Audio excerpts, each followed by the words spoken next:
जगदलपुर में विश्व प्रसिद्ध ऐतिहासिक बस्तर दशहरा 2025 के लिए तीसरी महत्वपूर्ण रस्म बारसी उतारनी संपन्न की गई।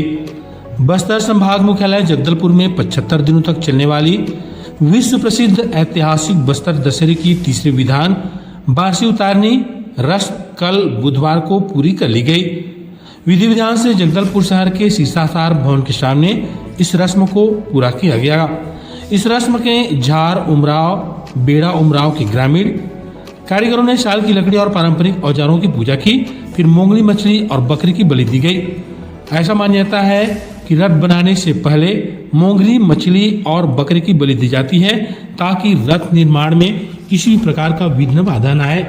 आपको बता दें, बस्तर में 75 दिनों तक चलने वाली ऐतिहासिक दशहरा के लिए रथ निर्माण का कार्य प्रारंभ कर दिया गया है।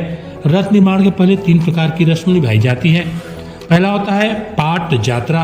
यह दशहरे की पहली रस्म है जिसमें रथ निर्माण के लिए जरूरी औजारों की पूजा होती है। दूसरी रस्म होती है डेरी गड़ाई। यह बस्तर दशहरा की दूसरी प्रमुख रस्म है, जिसके बाद रथ निर्माण की अनुमति मां दंतेश्वरी की मांगी जाती है। इस रस्म में बिरिंगपाल के जंगल से साल की टहनियां लाई जाती है और उन्हें स्थापित कर मंगरी मछली और अंडे की बलि के साथ में पूजा अर्चना होता है। और तीसरा रस्म होता है बारसी उतारनी, जिसमें रथ निर्माण के औजारों की पूजा की जाती है। इससे रथ निर्माण की प्रक्रिया आरंभ हो जाती है। इसके लिए प्रमुख विधि विधान सामग्री की पूजा, रथ बनाने के लिए प्रयोग किए जाने वाले पारंपरिक औजार जैसे फुरलू खोटला जो कि औजार है, बारसी कुल्हाड़ी हथौड़ा की पूजा अर्चना होती है।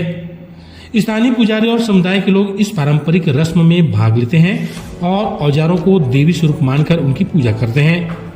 दंतेश्वरी देवी से अनुमति मिलने के बाद जंगलों से शाल की लकड़ी लाई जाती है और इसी साथ रथ के निर्माण की शुरुआत हो जाती है। इसमें शासन प्रशासन के लोग भी महत्वपूर्ण भूमिका निभाते हैं।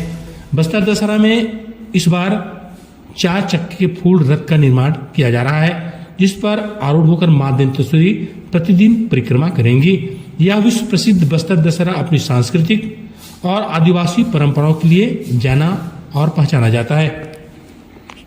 ऐतिहासिक बस्तर दशहरा का मुख्य जो तीसरी रस्म होती है वार्षिक उतारनी, वो उसका कार्यक्रम आज किया जा रहा है। इसके तहत जो है जो बकावन तहसील से हमारे आए हुए बघेल भाई हैं, पाई झाड़ उमर गाँव से जो आते हैं, हमारे पाइक और नाइक साहबान आते हैं, उनके वो अपने साथियों के साथ यहाँ पे आते हैं और लकड़ी कटाई का काम और रथ निर्माण का कार्य शुरू करते हैं। तो आज से जो है रथ निर्माण का काम प्रारंभ हो जाएगा। आज से रथ निर्माण का कार्य प्रारंभ हो जाएगा। वार्षिक उतारनी का जैसी रस्म समाप्त होती है उसके बाद से रथ निर्माण का पूर्णिमा कार्यक्रम होता है।